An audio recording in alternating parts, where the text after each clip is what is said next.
할렐루야, 반갑습니다. 저희들 2024년 7월 31일 수요 성경공부를 시작하도록 하겠습니다. 이번 주에는 제가 지방의 중동북부 모임에 참석하는 것으로 인해서 한 번 더 이렇게 녹화 방송으로 진행됨을 양해 부탁드립니다. 찬송가 314장 찬양 드리겠습니다. 내 구주 예수를 더욱 사랑 엎드려 비는 말 들으소서.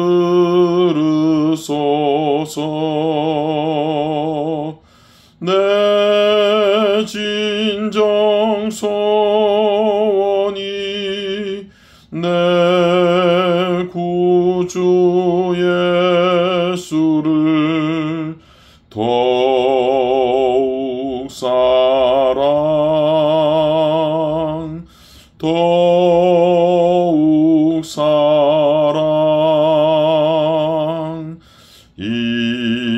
이전엔 세상 나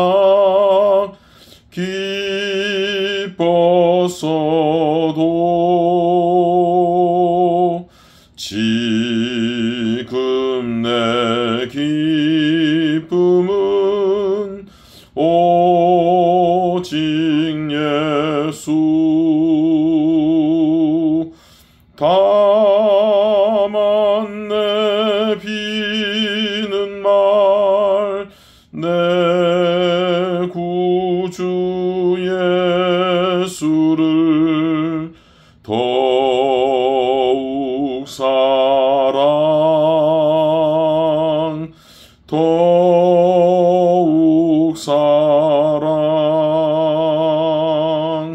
이 세상 떠날 때 찬양하고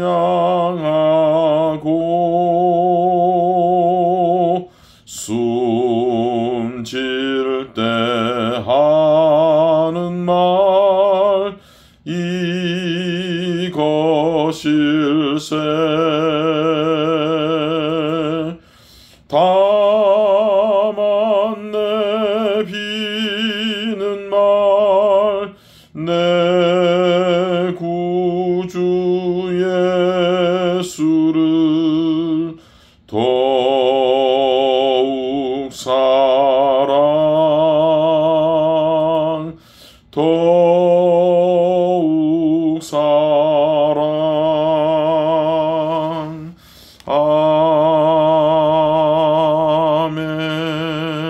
아멘. 아멘. 함께 기도드리고 말씀 보도록 하시겠습니다. 좋으신 하나님 감사합니다. 오늘도 하나님의 은혜가 우리 모든 성도님들의 삶 가운데 풍성하게 임하기를 간절히 원합니다. 비록 몸이 떨어져 있지만 주 성령 하나님께서 역사하여 주실 줄 믿고 오늘도 말씀을 신뢰하며 말씀 가운데 우리 자신을 올려드립니다. 하나님께서 함께 하셔서 우리 성도님 한 분 한 분 이 시간 찾아가 주시고 또 주의 뜻을 가르쳐 주옵소서. 감사하며 예수님 이름으로 기도드렸습니다. 아멘. 저희들 오늘은 57페이지 말씀입니다. 조명을 조금 조절했습니다. 훨씬 나은 것 같아요. 저희들은 57페이지 오늘 보도록 하겠습니다. 섬김에 대한 말씀입니다. 다른 사람을 잘 섬기는 것은 더 큰 하나님 나라의 사역으로 이어지는 것을 우리는 잘 알 수 있죠. 사도행전 6장 말씀을 배경으로 한 어떤 예를 하나 주고 있는데요. 안토니라는 사람은 마을에서 가장 맛있는 음식을 잘 대접합니다. 또한 마을 사람들을 위해서 많은 봉사를 하기도 합니다. 수년 동안 주방 매니저로 일하면서 거의 모든 사람들을 알았고 모두가 또 그를 알고 있습니다. 그는 카페를 자신의 사역지라고 불렀습니다. 쉬는 날에는 또 다른 봉사할 방법을 찾았습니다. 어떤 노부인을 위해서는 잔디를 깎아주기도 했고 또 다른 사람 집에 잔디를 깎아주기도 했습니다. 그는 그 일을 자신의 사역의 일부로 여겼고 사람들이 도움이 필요할 때마다 안토니는 그곳에 있는 사람을 도와주고 모든 칭송을 하나님께 돌리는 모습으로 은혜를 끼쳤습니다. 그의 이런 봉사는 그의 사랑을 통해서 예수님을 전하는 그런 통로가 되었습니다. 예전에 제가 사역을 하던 타코마 제일침례교회에 제가 성함은 기억이 나지 않습니다만은 영어부 형제 한 분께서 이 월마트에서 일을 하셨습니다. 늘 귀에 이어폰을 끼고 다니셨는데 늘 흥얼흥얼거리면서 반기는 사람마다 그렇게 잘 반겨주고 기쁘게 반갑게 외쳤다고 합니다. 그런데 나중에 이제 이번에 장례식 때 제가 이제 소식을 듣게 된 건데 이분은 그 귀에는 아무 음악도 들리지 않았고 그냥 이렇게 이어폰만 꽂혀져 있으면서 늘 그냥 이렇게 감사의 찬양을 부르고 또 사람들을 기쁘게 잘 맞이하는 것으로 그것을 자신의 사역으로 알았던 분이셨습니다. 제가 저희 교회 성도님인지도 모를 정도로 워낙 교회가 컸기 때문에 저희 교회 성도님인지도 저는 알지 못할 정도로 교회에서는 좀 조용히 계셨는데 이렇게 사역지라고 본인이 생각하는 월마트 청소하시면서 또 사람들 안내하시면서는 그렇게 이 기독교 음악 찬양을 들으면서 흥얼흥얼하면서 그렇게 반갑게 사람들을 잘 맞이한 분으로 아주 유명했고 또 그런 부분으로 인하여서 장례식에도 이 월마트에서 여러 분들이 오셨던 기억이 납니다. 자, 오늘 본문 말씀 배경을 좀 살펴보면 이제 58페이지로 가서 교회에서 갈등이 일어난다라는 것은 낯선 것만은 아닙니다. 사도행전 6장은 나쁘게 끝날 수도 있었던 문제를 초대교회가 어떻게 해결을 했는지 우리에게 잘 보여주고 있고요. 또 6장 후반부와 7장은 경건한 신자들이 신실할지라도 외적인 갈등이 그들에게 해를 끼칠 수 있다는 사실을 우리에게 보여주는 그러한 모습이 보입니다. 희생적인 봉사는 이 예루살렘 교회의 중요한 특징으로 성경은 기록을 하고 있습니다. 사람들은 가난한 사람들을 돕기 위해서 관대하게 그들에게 그들의 필요를 채워주고 나누어주는 그러한 모습에 익숙한 모습을 성경은 보여주고 있습니다. 이들이 했던 여러 가지 사역들 중에서 특별히 한 사역은 과부를 돕는 사역이었습니다. 과부들에게 필요를 채우고 또 남편이나 이렇게 성인 자녀가 없는 상황이면 경제적으로 어렵고 육체적 노동이 힘들고 밭에서 일을 하기가 힘들지 않겠습니까? 그러다 보니까 그들의 필요를 채워주는 일에 앞장을 서게 되었습니다. 자, 서로를 사랑해서 하는 일이었음에도 불구하고 교회 안에 조금 갈등이 생겨나게 됩니다. 그 갈등은 이 헬라어를 사용하는 유대인 신자들이 교회에 한 부류가 있었고 또 히브리어를 사용하는 이 히브리 과부들도 있었던 상황 속에서 이 공정한 배려가 있지 못하다라고 생각을 하게 되었습니다. 그러면서 이 모습을 본 이 사도들이 교회의 문제를 잘 해결하기 위해서 노력하는 모습들이 성경에 나오게 됩니다. 그런데 이런 과정 속에 사도들은 이 모든 교회의 구제 활동을 해결해 나가는 데 있어서 그들이 모든 것을 해결하지 않고 교회에 집사들을 세우고 이 집사들이 그들에게 맡겨진 일들을 잘 감당하는 모습으로 성경이 보여주고 있습니다. 그런데 이렇게 집사들이 교회를 열심히 하고 잘 섬기는 과정 속에서도 또 여러 가지 또 이런 문제들이 생겨나기도 했고 또 이런 모습들로 인해서 또 어떤 사람들은 이 교회의 그 당시의 대표적인 집사 중에 한 명이었던 스데반 집사를 산헤드린 공회에 종교 재판에 넘기기도 하며 순교를 당하는 모습으로 이어지기도 합니다. 자, 이때 이 스데반을 거부했던 사람들은 유대 지도자들에게 이렇게 고발을 하면서 그 죄명에 대해서 이야기하면서 그들이 모세 오경을 즉 모세가 가르쳤던 율법을 거부하는 사람이다. 또한 모세가 기록했던 메시아를 살해한 목이 곧은 백성으로 이 종교 지도자들과 유대인들을 폄하했다. 즉 신성모독을 하고 종교 지도자들을 폄하했다라는 죄명을 씌우게 됩니다.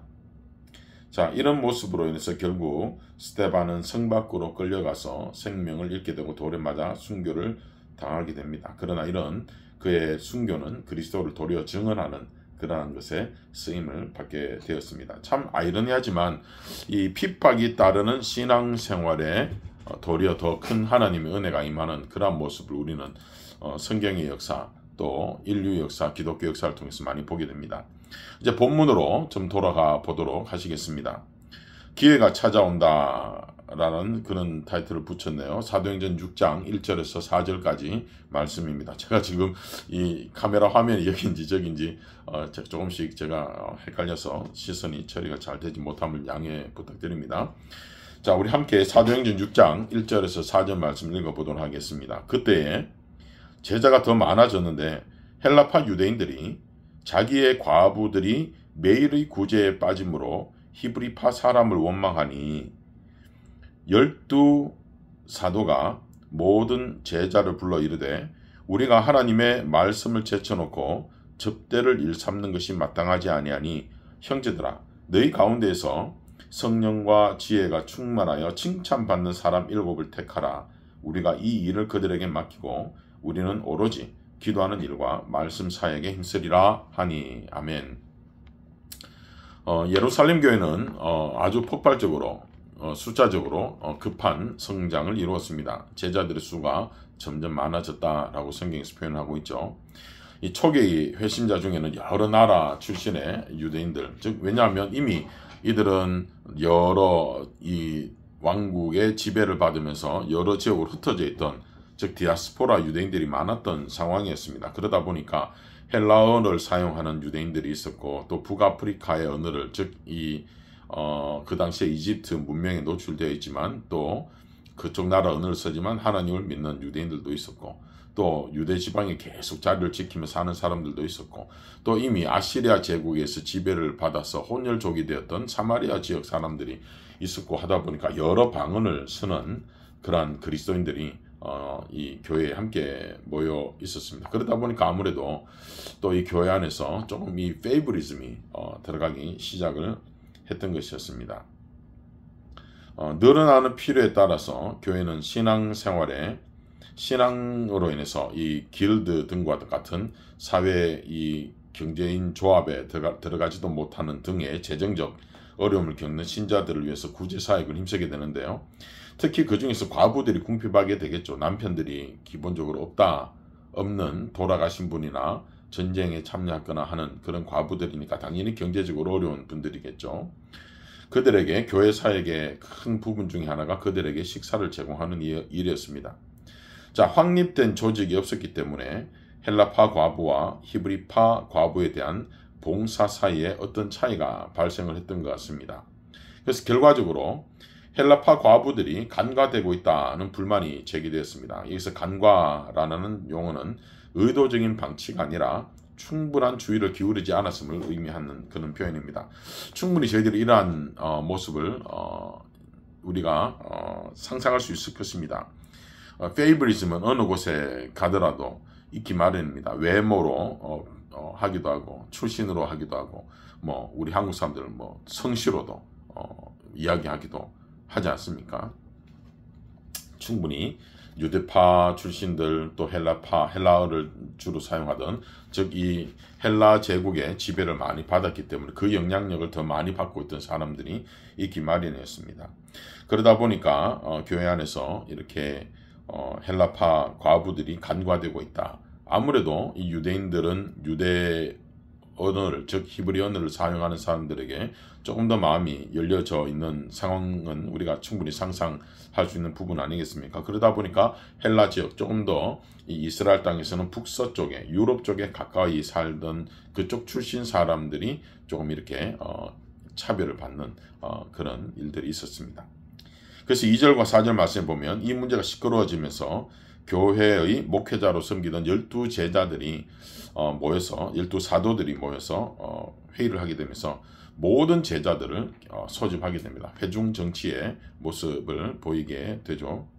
자, 그래서 이런 사항들의 긴급성을 회의하고 이 문제가 해결되어야 함을 이야기 나누게 됩니다.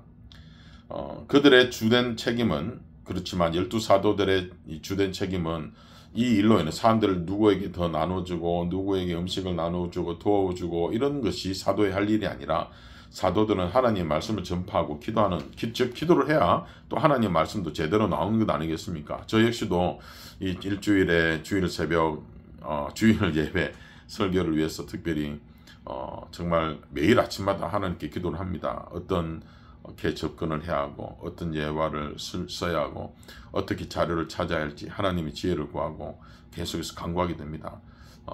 이 사람의 지혜와 이 지식을 넘어서는 그런 좋은 예화, 또 하나님 성령께서 이끌어 주시고 가르쳐 주시는 그러한 인도를 받기 위해서 매일같이 노력을 합니다. 이렇게 기도를 하고 하나님께 간구할 때 하나님의 도우시는 힘으로 감당할 수 있는 것 아니겠습니까? 그런데 만일에 그렇게 하나님께 기도하는 일이나 또 하나님의 말씀을 공부하고 연구하면서 많은 하나님의 은혜를 먼저 경험하지 않고서 어떻게 말씀을 전할 수가 있겠습니까? 이때도 마찬가지입니다. 교회 안에 이렇게 여러 갈등들이 생길 때 그 갈등에 모든 에너지를 쏟고 나면 어떻게 하나님 말씀을 전할 수가 있겠습니까? 또 아무래도 사람이 이 감정에 이끌리는 사람이다 보면 이런 교회 갈등이 있으면 그 갈등 문제로 인한 이 영향력이 말씀 가운데도 일어나게 됩니다. 그래서 이런 부분들을 옳지 않게 여기고 이 초대교회 12사도들이 제자들을 다 불러서 교회 안에 있는 이 갈등들을 해결할 수 있는 그 방법으로 7 집사를 세우는 모습을 보여주고 있습니다. 근데 이 중에서 사도들이 몇 가지 중요한 해결책을 제시하는데요. 첫 번째로는 회중이 이 사역을 위한 지도자를 뽑아야 된다. 즉 목회자가 자기가 원하는 어떤 페이버리즘을 준 사람을 뽑는 것이 아니라 온 회중들이 이 리더들을 뽑게 했고요. 두 번째로는 외부에서 초청한 것이 아니라 회중 가운데서 이 7명을 뽑았다는 것이고, 또 세 번째로는 7명, 어떻게 이 성경에서는 완전수라고도 이야기합니다.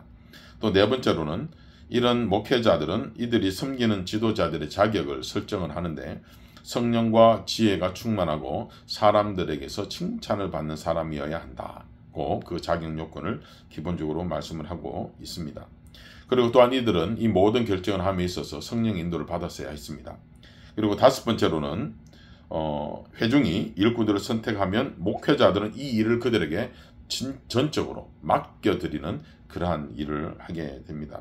즉 사도들은 과부들을 위한 사역을 그들에게 위임하고 감독하도록 했다는 것입니다. 이렇게 자선 사역을 돌보는 섬기는 지도자를 세움으로 인해서 목회자들은 그들의 주된 책임인 기도하는 것과 또 말씀을 연구하고 말씀을 전하는 일에 전념할 수 있게 되는 것입니다. 어떤 목회자들은 다른 요구들에 너무 압도되어서 자신이 부름받은 일을 하는 데 있어서 힘겨워하기도 합니다. 예, 그렇죠. 교회, 특히 이제 또 시골 교회, 작은 교회, 또 목회자가 한 명밖에 없는 교회, 또 부목회자들이 있는 교회, 참 이 사역들이 참 다르지만 이 목회자가 한 명밖에 없는 시골 교회는 정말 목회자들이 정말 1부터 끝까지 다 하지 않으면 정말 힘듭니다. 저 역시도 어떤 면에서는 또 그런 전 큰 교회에서도 사역을 감당하고 제 분야만 잘 하다가 또 담임으로 시골 교회에서 오래 목회를 하면서 정말 1부터 끝까지 성도님들의 집에 있는 여러 가지 일들까지 돌아봐야 하는 그런 사정들까지도 이렇게 사역에 했던 이런 흔적들이 있다 보니까 이 습관들이 뭐 쉽게 고쳐지지는 않습니다. 그래서 또 하나님께서 또 우리 새소망 침례교회 저를 보내주셨으니까 허락하시는 동안 또 하나님께서 허락하신 여러 교회 리더들과 함께 교회들을 만들어 가려 합니다. 여러분들 기도 많이 해주시고 또 지혜를 위해서 또 함께 하나님 말씀에 순종하여 함께 나아가도록 하십시다. 자, 많은 성경 교사들이 효과적으로 소그룹을 인도할 수 있는 반면 목회자는 하나님의 양떼를 먹여야 할 책임이 특별한 그런 책임들이 있습니다. 이 주된 목회 사역에는 그의 설교와 회중을 위해 기도하는 일이 필요합니다. 여러 이제 목회자들이 해야 하는 여러 가지 일들이 있지만 그 중에 가장 중요한 일이 기도와 말씀을 연구하고 말씀을 전하는 것입니다. 교회 사역과 행정 책임에 평신도를 참여시키므로 목회자들은 전체 회중을 위하여 하나님께서 주신 우선순위에 집중할 수 있게 됩니다. 자, 신자들은 다른 사람들의 필요를 채우기 위해 교회 지도자들과 협력할 수 있습니다. 목회자들에게 계속 요구하는 대신 봉사의 자리를 맡을 수 있습니다. 그렇게 함으로 인해서 그들은 교회 사역의 효율성을 증가시키고 목회자들로 하여금 기도와 설교로 봉사할 수 있게 합니다. 참 저희 교회는 이 교회의 환경, 특별한 구성원들이 있죠. 짧게 오고 가시는 분들이 많아서 참 거기에 많은 에너지가 뺏기는 것이 사실입니다. 또 저희 지역에서 계속 남으셔서 교회를 섬기시는 분들이 계속해서 섬길 수밖에 없는 그러한 특별한 구조들을 가지고 계십니다. 이러한 환경 속에 저희들이 노출되어 있지만 이 또한 저희들에게 맡겨주신 상황과 환경이라면 저희들이 감사하며 잘 감당할 수 있기를 바라고, 또한 우리가 간구하고 기도하면서 맡겨주신 일에 잘 감당할 수 있도록 하나님께서 은혜와 지혜와 힘과 체력을 주시기를 간절히 바라고, 또 함께 할 수 있는 믿음의 이 신앙인들을 또 이 지역에 많이 보내주시기를 함께 기도합니다. 자, 사도행전 6장 5절부터 7절까지의 말씀 부분에 영향력이 확대되는 모습에 대한 말씀이네요. 함께 말씀을 읽어보도록 하십시다. 온 무리가 이 말을 기뻐하여 믿음과 성령이 충만한 사람 스데반과 또 빌립과 브로고로와 니가노르와 디몬과 바메나와 유대교에 입교한 안디옥 사람 니굴라를 택하여 사도들 앞에 세우니 사도들이 기도하고 그들에게 안수하니라. 하나님의 말씀이 점점 왕성하여 예루살렘에 있는 제자의 수가 더 심히 많아지고 허다한 제사장인 무리도 이 도에 복종하니라. 참 놀랍지 않습니까? 12명의 사도뿐만 아니라 교회가 함께 기도하여서 성령과 이 믿음이 충만했던 사람 7명을 선출하게 되는데, 이 제사장들과도 같은 수많은 허다한 제사장의 무리도 이들이 가르치고 이끌어가는 그 도와 즉 예수 그리스도의 십자가의 길에 대해서 순종하게 되는 역사들이 있더라 라고 말씀합니다. 이렇게 성령이 충만해지고 하나님의 말씀이 우리에게 임하시면 우리 그리스도인들에게는 하나님의 역사는 힘이 크게 됩니다. 자, 5절과 6절 말씀을 보면요, 교회는 하나가 되어 사도들의 계획을 지지하는데 그들이 선택을 했다. 즉 온 회중이 선택을 했다라고 이야기를 합니다. 이것은 아주 중요한 교회의 정치, 이 표현이 좀 정치라서 저희들이 이 사회 정치와 같은 느낌처럼 들려질지는 모르지만, 교회를 운영하는 체계에 있어서 장로교회와 침례교회의 가장 큰 차이점은 이 장로교회는 회중 정치가 아니라 장로 정치입니다. 물론 장로들을 선출하는 데 있어서 회중이 관여하지만 선출이 되고 난 뒤에는 장로들이 교회의 큰 방향들을 결정을 하게 되고 그 주도가 됩니다. 그러나 침례 교단에서는 물론 교회 리더십이 있고 그들이 어느 정도 큰 교회의 방향을 결정하지만 그 최종 승인은 회중들이 하도록 하게 합니다. 그것이 회중 정치, 침례교회는 회중 정치, 그리고 장로교회는 장로 정치, 교회 운영하는 방법에 있어서 그런 큰 차이가 있습니다. 근데 초대 교회의 모습들을 보면 이렇게 회중들이 함께 교회 리더들을 선출하는 모습을 보이면서 회중 정치의 모습을 보이고 있고, 또 하나 저희들이 또 조금 한번 생각해 볼 부분은 이 교회에 수많은 수천 명의 성도들이 있었는데 집사는 7명이었다는 사실입니다. 우리 한국교회는 아무래도 또 교회에서 여러 섬김을 위해서 집사직을 미국 교회 기본적인 이 미국 우리가 사는 미국에 있는 교회에서 말하는 집사의 개념하고는 조금 다른 그런 개념을 가지고 있습니다. 특히 우리가 소속되는 남침례 교단에서 교회 집사 그러면 정말 이 수십 명의 최소한 7, 80명, 100명에 가까운 사람들을 대표하는 집사 한 명을 두게 됩니다. 그래서 이 미국 교회는 제가 옛날에 플로리다 섬기던 교회에 바로 맞은편에 있던 미국 교회 같은 경우는 교인들이 한 300명 정도 될 때에 교회 집사는 4, 5명 정도밖에 계시지 않으셨습니다. 그 정도 비율로 두고 있는데, 우리 한국교회 같으면 일종의 안수 집사의 역할을 하는 사람들의 숫자를 그렇게 하고 있습니다. 그렇게 이 미국이 우리가 사는 이 미국 땅에 또 남침례 교회가 가장 왕성한 이 미국에서의 남침례 교단의 일반적인 교회의 직분자의 그 비율은 그 정도 되지만, 또 한국교회는 일반적으로 그 비율이 훨씬 높다는 사실을 또 우리는 일반적으로 알고 있습니다.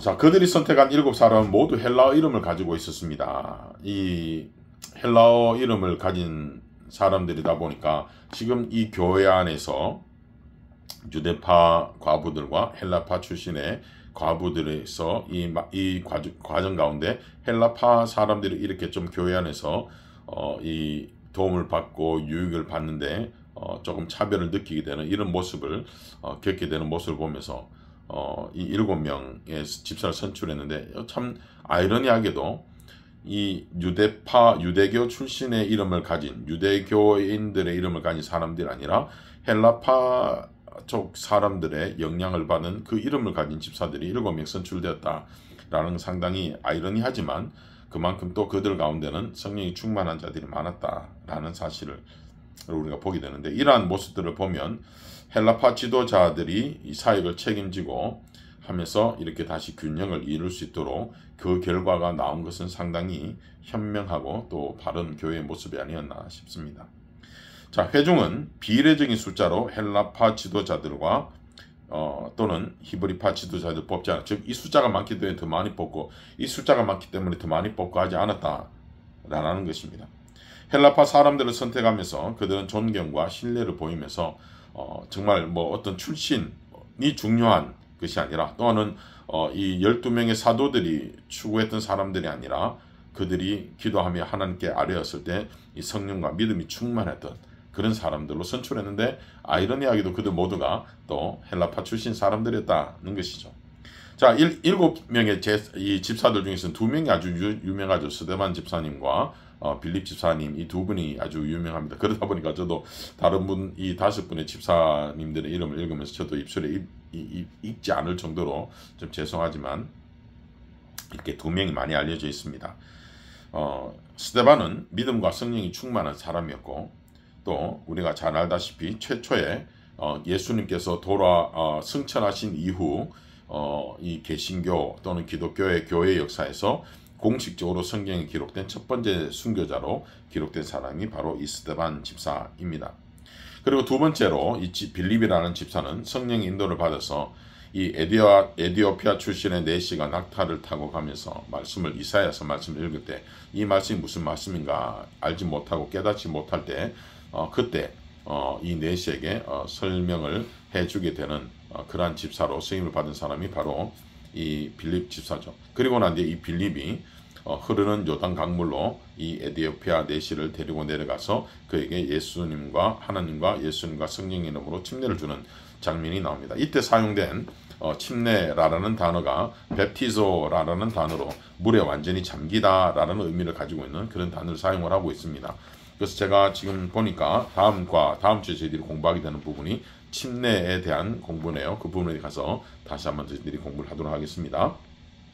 자, 성령의 인도 아래 기도하는 마음으로 선택을 한 후 회중은 7사람을 사도들 앞에 서게 했습니다. 이 모습은 승인과 도리를 우리가 그들을 지지합니다 라는 표시로 온 사도들은 12명의 사도들은 이들을 위해서 기도하고 안수하는 모습을 보입니다. 또 이 안수했다라는 것은 봉사에 대한 축복과 위임을 하는 의미를 가지고 있습니다. 즉 목회자나 또 교회에서 안수를 받는 장로나 안수집사나 권사직과도 같은 이런 안수직들은 다스림을 위한 어떤 위치가 아니라 봉사와 축복과 섬김의 사역을 위해서 하나님께서 허락하신 교회 안에서의 위치다라는 사실을 우리가 반드시 기억할 필요가 있습니다. 자, 7절을 보면 누가는 갈등이 해결되고 섬기는 지도자들이 생김으로 인해서 교회가 축복받는 모습을 몇 가지 소개합니다. 자, 여기서 누가는 사도행전을 기록한 사람이죠. 또 누가복음을 기록하고 두 번째로 쓴 책이 누가복음입니다. 첫 번째로는 하나님 말씀이 널리 퍼지는 그러한 모습에 대해서 증언을 하고 있습니다. 사도들은 구제사역의 의무에서 해방되어서 방해받지 않고 말씀을 선포할 수 있게 되었죠. 교회에 막 뒤치다거리 하면서, 물론 필요도 있죠. 그런 모습이 아름답게 예수님을 증언하기도 하죠. 그러나 그 일로 인해서 말씀을 연구하거나 기도하는 시간을 가지지 못한다면 모두에게 유익이 되지 않기 때문에 우선적으로 이들에게는 기도와 말씀에 전념할 수 있는 환경을 만들어 주다 보니까 그때부터는 교회 안에 말씀이 퍼져지고 왕성해지는 은혜가 있었다고 말씀을 합니다.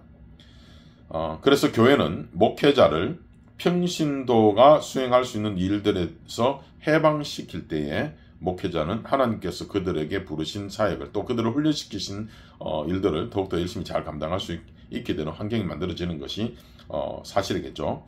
또 두 번째로는 예루살렘에 있는 제자의 수가 크게 증가하게 되었다고 성경이 말씀을 합니다. 세 번째로는 많은 제사장들도 이 집사들의 수고와 헌신과 그들의 믿음과 성령의 충만함에 감동되면서 도리어 하나님을 알아가게 되는 그러한 회심의 역사도 일어나게 되었다고 성경이 말씀을 하고 있습니다.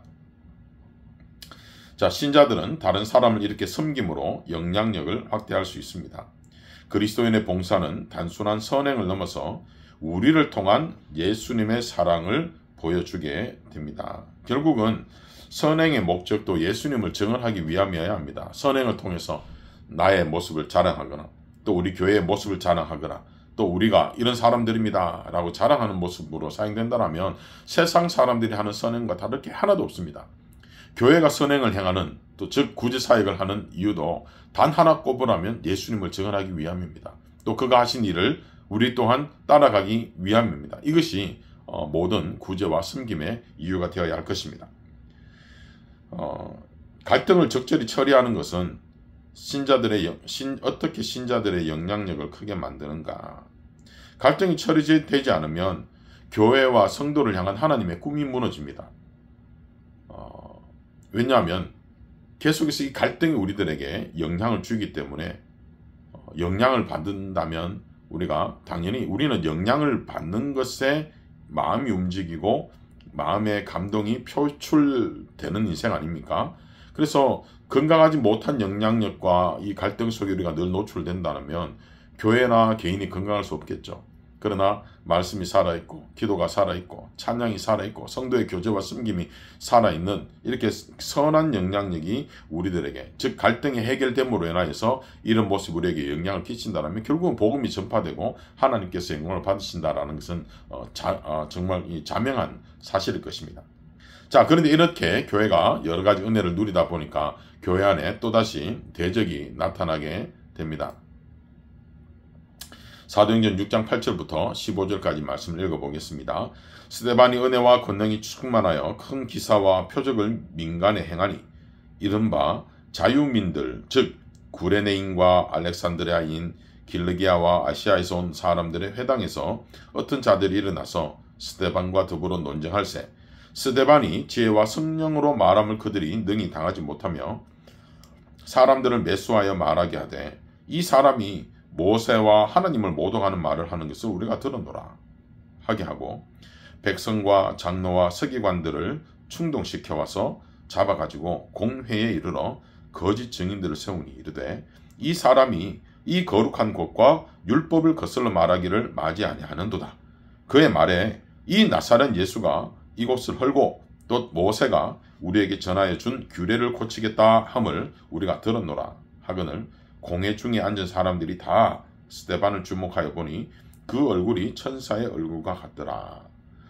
자, 여기 보면 11절과 13절에 보면 거짓 증인들을 세우고 또 사람들을 매수하는 모습이 나옵니다.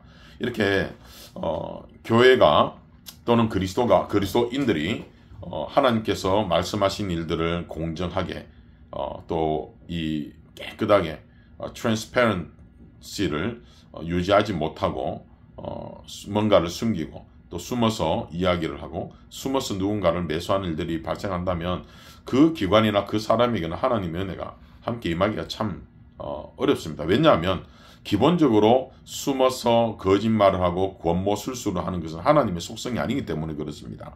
그것은 사탄의 영역이죠. 사탄이 하는 일이고 교회를 무너뜨리는 자들의 특징으로 나타나는 모습들이기 때문에 우리는 뒤에서 어떤 일을 하는 것이 아니라 늘 오픈되고 그래서 온 회중이 함께 하나님의 교회 일들을 돌아보는 것이 가장 건강한 모습이라 저도 동의합니다. 자, 이 8절과 9절 말씀에 대한 말씀들을 좀 보면요. 하나님께서는 이 새로운 섬기는 지도자들을 통해서 교회를 축복하십니다. 선두에는 스데반이 있는데요. 사도는 아니었지만 그의 믿음으로 인해서 하나님은 그에게 많은 표적과 기사가 일어나도록 허락하셨습니다. 그런데 이러다 보니까 이러한 모습에 시기 질투하는 자들이 나타나게 됩니다. 그래서 자유민들의 회당이라고 불리는 예루살렘의 한 회당에서 비롯되는데요. 이 유대인들은 예전에 로마 제국의 노예와 그 후손들로 이렇게 예루살렘이 아닌 서북쪽으로 지금의 터키와 그리스와 로마 지역 등지에서 돌아왔던 그쪽 지역 출신의 이 유대인들이었습니다. 이 회당에는 구레네인과 알렉산인들이 포함되는데, 이 구레네와 알렉산드리아는 북아프리카입니다. 지금의 이집트에 해당하는 곳이고요. 그 당시에 알렉산드리아가 이집트의 수도였습니다. 그러니까 북아프리카 출신들과 또 유럽 출신들, 그리고 지금의 터키와 또 티르키예죠. 티르키와 그리스의 북동쪽 이 부분을 그 당시에 소아시아라고 부르는데, 그쪽 지역 출신들의 이 디아스포라들이 이제 이 스데반에게 반기를 들게 됩니다. 또 길리기아와 아시아는 소아시아, 지금의 튀르키예 서북쪽에 위치한 지역이었고요. 또 바울의 고향 다소는 길리기아에 있었기 때문에 또 그는 스데반의 죽음에 동의했던 사람으로서 아마도 이 당시에 이 논쟁에 바울도 참여했을 것이다 라고 이야기하지만, 성경에서는 그렇다라고 규정하고 있지는 않습니다. 우리는 그랬을 것으로 추측을 하게 됩니다. 자, 스데반은 헬라어를 사용하는 배경을 가지고 있었기 때문에 그리스도를 증언하기 위해서 이 헬라파 유대인 회당에 왔을 것입니다. 아무래도 그쪽 지역 출신의 또 교회의 집사가, 그러니까 헬라인들이 주로 모이는 회당에 가서 말씀을 전했다라는 것이죠. 자, 그의 말에 근데 반발을 하면서 사람들이 스데반과 논쟁을 벌이게 됩니다. 전통에 대한 열심으로 인해서 그들은 격렬하게 스데반을 향하여 반박하게 됩니다. 자, 10절부터 15절을 보면 이 자유민들은 아무리 반박을 해도 스데반이 성령이 충만하고 또 지혜가 충만하다 보니까 그와 싸워서 이 말로 언변으로는 싸움에서 이기지 못했습니다. 왜냐하면 성령께서 스데반에게 성경적 진리에 대한 통찰력과 추론을 할 수 있도록 영적인 힘을 보태어 주었기 때문입니다. 자, 그래서 자유민들은 스데반에 대해서 거짓 증언을 하도록 비밀리에 어떤 사람들을 모아서 설득을 시킵니다. 자, 여기서는 이 설득에 따른 것은 그 사람들을 거짓 증언하도록 회유했다는 말씀이고, 결국은 이들은 위정자가 되어서 백성들과 장로들과 서기관들에게 충동을 하면서 스데반을 모함하게 됩니다. 자, 유대인 통치자들은 이들의 주장을 쉽게 수용했죠. 왜냐하면 자기들이 그런 일을 해서라도 이 초대교회는 무너뜨릴 텐데 그들이 아니라 이 자유민이 이러한 일들을 해주고 있으니까 이들은 도리어 그들의 입장에서는 감사할 따름이었겠습니다. 그래서 이들은 공모자들과 함께 거짓 비난을 통해서 스데반에 대해서 공격을 하게 됩니다. 자, 무리들은 스데반을 성전 안에 있는 산헤드린 회의실로 끌고 갑니다. 이쯤에서 스데반에 대한 고발은 거짓 증언을 하게 되는 청문회 형식으로 바뀌게 됩니다. 스데반을 단순한 이 사람이라고 하면서 그의 교회 안에서의 영적인 지위, 즉 집사로서 교회가 맡겨주신 그 지위에 대해서도 그냥 이 사람, 이 집사라고 하지 않고 이 사람이라고 지칭을 하면서 그 사람에게 주어졌던 교회의 영적 권위를 무너뜨리는 표현을 쓰고 있습니다. 그리고 그가 이 거룩한 곳과 율법을 거슬러 말하기를 이라고 이야기를 합니다. 즉 폭도들은 성전의 거룩함을 언급하면서 경건한 사람에 대한 이런 불의한 공격을 가하게 됩니다. 이 증인들은 스데반이 예수님께서 이 성전을 멸하실 것이다, 그리고 다시 3일 만에 세우실 것이다 라고 했던 이 가르침을 스데반도 똑같이 하고 있습니다. 즉 성경을 예수님께서 3일 만에 죽음에서 부활하셨던 그 사실을 의미하는 것을 모르고 거기에 대한 영적인 감각도 없고 또다시 이 사람이 성전을 헐고 또 예수님이 헐고 다시 세울 것이라고 말을 했다라는 부분에 대한 거짓 증언들을 하게 됩니다. 자, 유대인들은 성전에 대한 열정이 아주 강했습니다. 그래서 지금도 보면 유대교와 뭐 이슬람 또 가톨릭 등 많은 사람들이 오늘까지도 예루살렘에 있는 성전을 이 성지라고 부르지 않습니까? 사실은 성지는 그곳이 성지가 아니라 모든 그리스도인들이 서 있는 그곳이 성지 아닙니까? 우리가 오늘 사는 그리스도인들이 밟는 모든 땅이 성지죠. 그렇지만 이들은 성전이라는 이 장소적인 개념에서 그곳을 아주 중요하게 생각을 합니다. 왜냐하면 그들에게는 여전히 메시아를 기다리는 삶을 살고 있는 자들이고 또 그곳에서 하나님의 역사가 이루어질 것이라고 믿고 있기 때문에 그렇습니다. 그런데 그 성전이 또다시 헐리라 라고 하는 이런 말을 하는 증인이 나타난다면 그 증인을 모함하는 것은 이들의 입장에서는 당연한 일일 것입니다. 자, 이 증언은 이전에 예수님께서 말씀하신 것과 유사하기 때문에 두 재판 다 동일한 거짓 증언들이 말한 것이 아닌가 의심스럽기도 합니다. 그렇지만 거기에 대한 확정은 성경에 기록하지 않고 있습니다. 자, 이들의 증언에 따르면 스데반 또한 예수님께서 모세가 전하여 준 규례를 고칠 것이다 라고 주장을 했다라고 이야기를 하죠. 이들에게서는 모세 오경이 가장 중요한데 그 모세 오경을 예수님이 떠들 고칠 것이고 또 스데반도 이렇게 해석을 하고 예수님의 말에 동조한다라고 주장을 한 것이죠. 그러나 예수님께서 어떻게 말씀하셨습니까? 마태복음 5장 17절 이후로 말씀을 보면 예수님께서는 이 하나님의 율법을 즉 구약의 율법을 폐하러 오신 것이 아니라 완성시키기 위해서 오신 분이시다 라고 말씀하시지 않습니까? 그리고 우리 또한 이 예수님께서 완성시키신 율법의 영향력가 안에 와 있습니다. 그렇다면 우리 입장에서는 완성시키신 신약만 우리가 말씀을 받나요? 아니요. 그 완성시키신 하나님의 말씀의 뒷배경이 되고 그 배경 속에서 예수님께서 어떻게 완성시켰는지에 대한 모든 정보와 우리에게 유익을 끼치는 율법서인 모세오경을 비롯한 구약의 말씀도 우리는 함께 공부를 해야 되는 것이겠죠. 자, 전통은 또한 유대 사회의 강력한 요소였습니다. 전통이 너무 중요합니다. 지금도 그들은 전통을 너무나도 중요시 여기고 있습니다. 특히 모세 율법과 관련해서는 더더욱 그렇습니다. 그래서 스데반에 대한 모든 주장 중에서 이 주장은 그를 반대할 대중적 의견을 모으는 데 가장 큰 영향을 발휘하게 되었습니다. 하나님께서는 고발한 자들과 재판관들 앞에서 스데반을 존귀하게 그러나 여기셨습니다. 그들은 고발을 듣고 있는 스데반을 주목하여 바라보고 또 공격을 계속해서 하고 있는데도 불구하고 스데반의 얼굴이 빛나고 광채가 났다라고 성경에서 말씀을 합니다.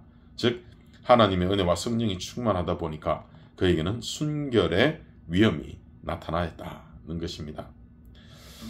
지난주에도 저희들이 휴가 기간에 이사마을에 있는 이철남 선교사님 사역지를 방문을 하고 또 선교사에게 짧은 시간이지만 동참이라기보다는 좀 이렇게 선교 사역을 하는 모습을 지켜보고 또 우리 자녀들이 제 조카들이 함께 이 선교지를 처음으로 방문을 하면서 이 그들의 모습을 좀 보게 했습니다. 제 동생은 이번 여행에서 선교지 방문한 것이 가장 본인에게 큰 도전이 되었다. 특히 노 선교사님의 이 선교지를 향한 열정과 또 어린 영혼들을 바라보며 그들을 품는 이 모습이 가장 인상 깊게 다가온다라는 이야기를 계속 하더라고요. 자, 이렇게 정말 영혼을 사랑하는 자들의 눈빛은 따뜻하기 마련입니다. 이렇게 고난 가운데서도 스데반 집사님의 모습이 그러하였네요. 자, 신자들은 진리의 반대자들과 대면할 때 빛을 발할 수가 있습니다. 진리를 반대하는 자들, 이 세상에는 반드시 있습니다. 때로는 오늘 본문에 나오는 스데반을 반대했던 유대파, 이 헬라파 출신의 유대인들, 기독교인들과도 같이 교회 안에도 가끔씩 그럴 수도 있습니다. 그러나 그럴 때 우리는 화를 내기보다는 조용한 확신을 가지고 하나님의 은혜를 증거할 수가 있습니다. 물론 어렵습니다. 고통스럽습니다. 또 이 다이아몬드를 깎아내는 과정 속에 왜 소리가 없고 잡음이 없고 왜 불똥이 튀지 않겠습니까? 그러나 빛을 더 내기 위해서는 불똥이 튀기 마련입니다. 지난 주일날은 말씀을 드린 것처럼 진리를 위해서는 그러나 우리 그리스도인들은 싸워야 합니다. 대신 그 방법은 하나님의 말씀과 하나님의 성품으로 싸워야 할 줄 믿습니다. 왜 어떤 사람들은 그리스도의 주장을 비난하기 위해서 거짓말까지 하는가? 왜 거짓말까지 하는가? 왜 그러냐면 여러 가지 답변이 있겠죠. 그러나 가장 중요하게는 거짓의 영이 사단이죠. 거짓의 영이 사단이 그들의 배후에 있기 때문에 거짓말을 하게 되는 것입니다. 그렇다면 그리스도인들은 어떻게 해야 되는가? 거짓을 용납할 것인가? 그냥 방관만 할 것인가? 아닙니다. 우리는 반드시 진리를 외침으로 거짓에 맞서야 하고 싸워야 합니다. 그것이 하나님께서 우리에게 기도하시는 것이고, 지난 주일날, 어제가 아니죠. 지금 제가 월요일이고, 지금 월요일날 녹화를 하다 보니까 지금 어제라고 이야기했습니다. 지난 주일날 제가 말씀드린 것처럼 요한계시록에 나오는 선한 싸움을 잘 마친 자들에게 성경에서는 많은 은혜가 있음을 우리에게 말씀을 하고 있습니다. 우리 그런 삶을 함께 살아가도록 하고, 이렇게 같은, 지금 이 스데반 집사님의 입장에서 생각을 해본다면, 세상 사람들에게서 이 바리새인들이나 산헤드린 공회에 있는 제사장들 뿐만 아니라 그들에게 받는 이런 고난이나 이런 오해나 협박도 참 기분 나쁠 텐데, 같은 교회 안에 있던 헬라파 출신의 유대인들에게서 그리스도인들에게서 이런 모함을 받게 되는 모습을 성경이 기록하며 하고 있는데, 그러나 그 가운데서도 스데반 집사님이 얼굴이 빛날 정도로 이것을 감당하고 믿음으로 잘 이겨냈음을, 또 비록 순교하였음에도 불구하고 그를 하나님께서 높이셨음을 보여주고 있습니다.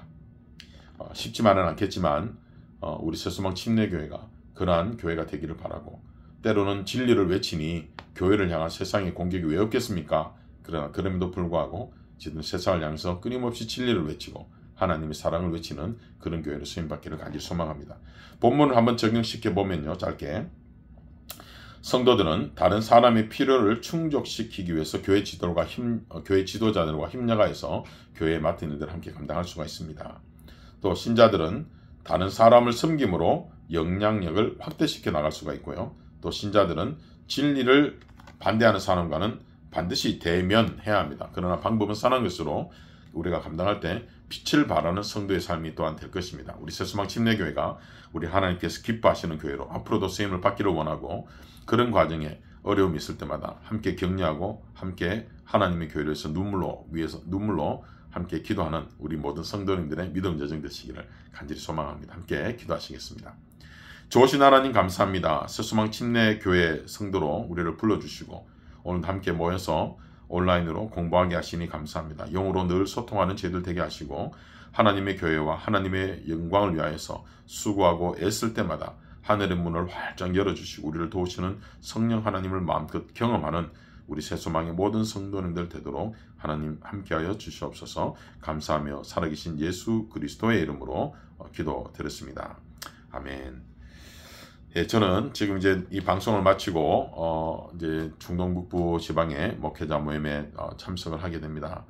교회에 밴을 가지고 이번에는 미시간 지역으로 중동북부 목회자들이 지난 총회 이후에 시간을 하루 더 연기해서 시간을 가집니다. 여러분들을 위해서 기도해 주시고, 저희 교회 밴을 가지고 또 목회자들을 모시고 제가 지역도 조금 보여드리면서 함께 이 쉬는 시간을 좀 가지려고 합니다. 여러분들 안전한 운행이 되도록, 이 수요 예배, 지금 수요 오전 성경 공부 마친 이때쯤이면 이제 저희들이 집으로 향하는 시간일 것 같습니다. 이 말씀을 다 들으실 때 함께 안전한 여행을 위해서 기도해 주시면 감사하겠습니다. 행복한 하루 되시고 또 주말에 뵙도록 하시겠습니다.